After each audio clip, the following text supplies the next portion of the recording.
Assalamualaikum warahmatullahi wabarakatuh.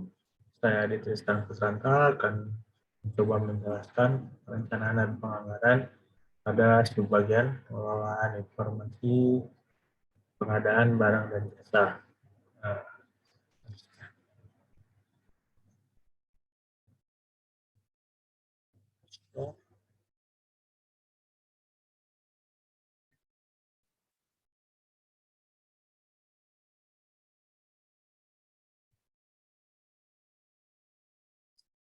jadi kita mulai dulu dari visi misi Jawa Barat.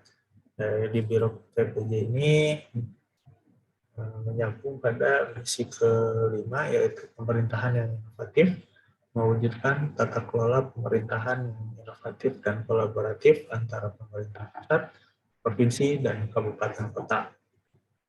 Nah, untuk dari Biro PPJ sendiri memiliki tugas pokok menyelenggarakan perumusan kebijakan umum, pengkoordinasian administratif terhadap pelaksanaan tugas perangkat daerah, serta pelayanan administratif bidang pengadaan barang dan jasa, dukungan pengadaan barang jasa, pelayanan pengadaan secara elektronik, pembinaan pengadaan barang jasa, serta pelaksanaan pengadaan barang jasa.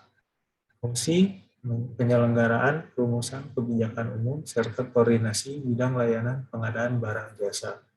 Penyelenggaraan administrasi Biro Pengadaan Barang Jasa, selanjutnya penyelenggaraan pembinaan dan advokasi pengadaan barang jasa, selanjutnya penyelenggaraan pengelolaan layanan pengadaan barang jasa secara elektronik, selanjutnya penyelenggaraan pengelolaan pengadaan barang jasa, dan penyelenggaraan fungsi lain sesuai dengan tugas pokok dan fungsinya. Untuk pengelolaan keuangan daerah yang APBD murni ini disusun dari mulai 1 tahun sebelumnya dan ditetapkan paling lambat 31 Desember tahun sebelumnya. Jadi untuk APBD tahun 2023 ini disusun dari mulai Januari 2022 dan kemudian ditetapkan paling lambat 31 Desember 2022. Nah, untuk APBD keluarga secara sendiri itu dapat dilakukan dalam hal terdapat kegiatan yang perlu penyesuaian dengan ketentuan tidak loncat belanja. Untuk APBD perubahan dilakukan penyesuaian belanja, penyesuaian output dan outcome, dan dapat dilakukan loncat belanja. Nah, untuk tugas PPTK, yaitu pejabat pelaksana teknis kegiatan, PPTK mempunyai tugas mencakup mengendalikan pelaksanaan kegiatan, melaporkan perkembangan pelaksanaan kegiatan, dan menyiapkan dokumen anggaran atas beban pengeluaran pelaksanaan kegiatan. Lalu dokumen anggaran sebagaimana dimaksud mencakup dokumen administrasi kegiatan maupun dokumen administrasi yang terkait dengan persyaratan pembayaran yang ditetapkan sesuai dengan ketentuan perundang-undangan.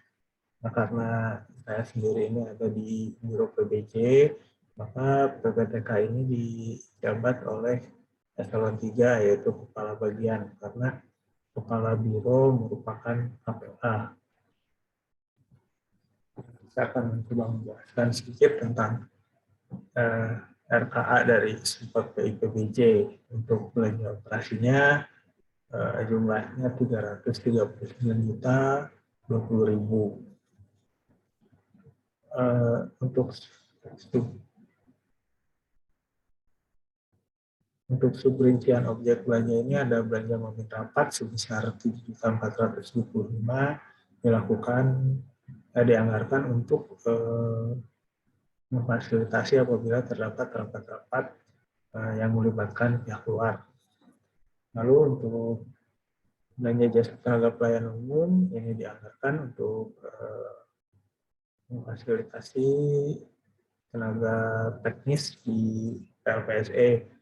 Lalu untuk belanja jasa iklan atau reklame film dan pemotretan itu sebesar 115 juta itu dianggarkan untuk mengakomodir apabila adanya advertorial di media-media online. Nah, untuk belanja jaminan kesehatan, kecelakaan, dan kematian bagi non-ASN itu karena kita mempunyai tenaga teknis maka dianggarkan. Nah, untuk belanja perjalanan dinasnya totalnya 76 juta, untuk belanja perjalanan dinas biasanya 27 juta, itu biasanya kita lakukan untuk diseminasi kepada kabupaten kota terkait 17 standar LPSE ataupun terkait forecasting melalui toko daring ataupun melalui e-katalog.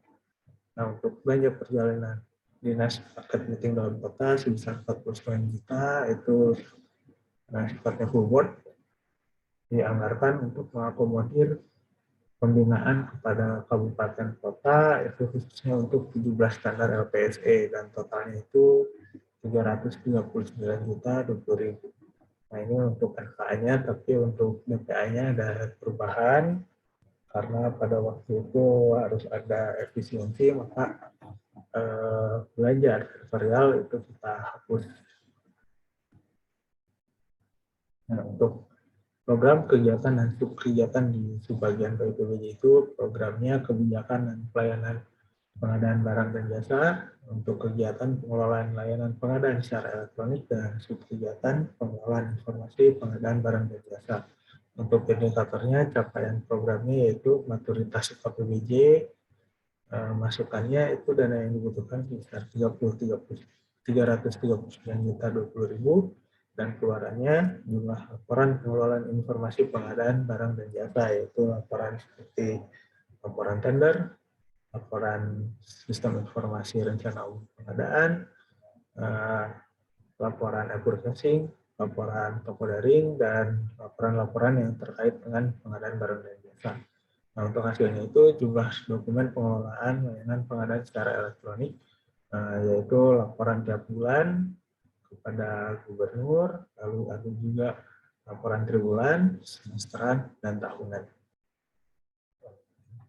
Sekian dari saya. Mohon maaf apabila masih banyak kesalahan. Wabillahi taufiq wal hidayah. Wassalamualaikum warahmatullahi wabarakatuh.